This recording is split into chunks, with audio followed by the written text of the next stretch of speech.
योगाभ्यास एक सुरक्षित व्यायाम विधि है और इसके अभ्यास करने वालों को कई स्वास्थ्य लाभ मिल सकते हैं। योग की खूबसूरती यह है कि इसका अभ्यास कोई भी कर सकता है।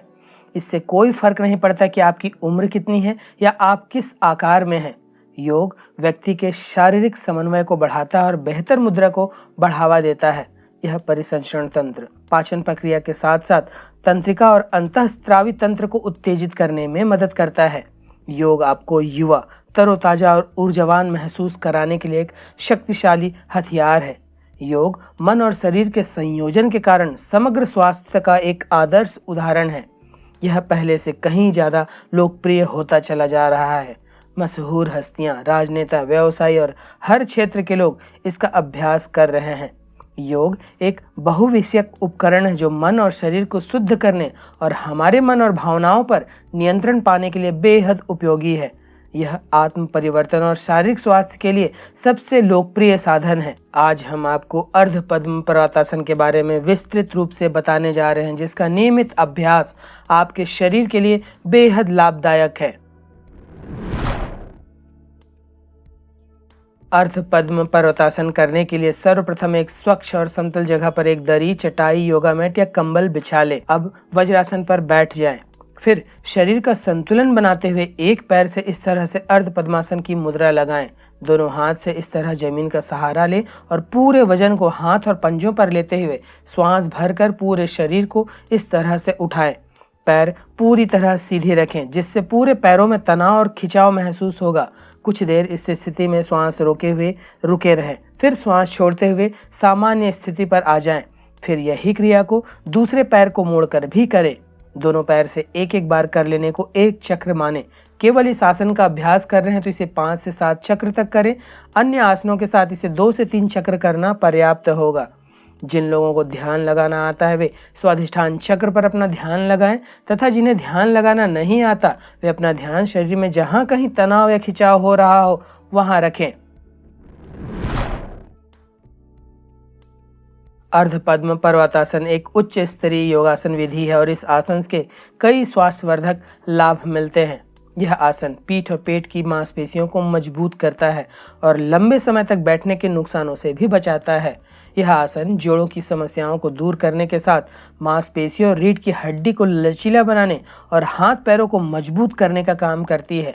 शारीरिक निष्क्रियता के साथ शरीर के लचीलेपन में आई कई समस्याओं को दूर करने में भी इस योग के अभ्यास के लाभ देखे गए हैं। यह आसन त्रिक चक्र को सक्रिय करने में मदद करता है, रीढ़ को लचीला बनाने और शरीर को फिट रखने में मदद करता है। तंत्रिका तंत्र को आराम देने और मन शांत रखने में इस योग के कई लाभ हैं। यह रक्त के प्रवाह को शरीर के ऊपरी और निचले दोनों हिस्से में बढ़ाने में सहायक योग विधि है। इस योग के अभ्यास से पेट के अंगों को पोषण मिलता है, जिससे पाचन से संबंधित विकारों को आसानी से दूर किया जा सकता है। रक्त परिसंचरण पूरे शरीर में सुधरता है तथा रक्तचाप भी संतुलित होता है।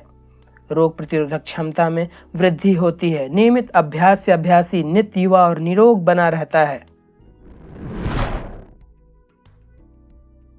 अर्ध पद्म पर्वतासन संस्कृत के शब्दों से मिलकर बना है, जहां अर्ध का अभिप्राय आधे रूप से है, पद्म को पद्मासन से लिया गया है और पर्वत पहाड़ की ओर इंगित है। आसन का अभिप्राय शरीर की मुद्रा या स्थिति से है। चूंकि इस आसन में अर्ध पद्मासन लगाकर पर्वतासन स्थित हुआ जाता है, इसलिए इसे अर्ध पद्म पर्वतासन कहते हैं। अंग्रेजी में इसे हाफ लोटस माउंटेन पोज कहते हैं। अर्ध पद्म पर्वतासन से मुख्य रूप से स्वाधिष्ठान चक्र उत्तेजित होता है। इसके अतिरिक्त इसके अभ्यास से अनाहत मणिपुर मूलाधार चक्र भी शुद्ध, संतुलित व सक्रिय होते हैं तथा अभ्यासी को इन चक्रों से संबंधित सभी लाभ मिलते हैं। घुटनों में और कोहनी में दर्द होने या चोट होने की दशा में अर्ध पद्म पर्वतासन का अभ्यास करने से बचें। नितंब के गंभीर रोगी इसके अभ्यास से दूर रहें।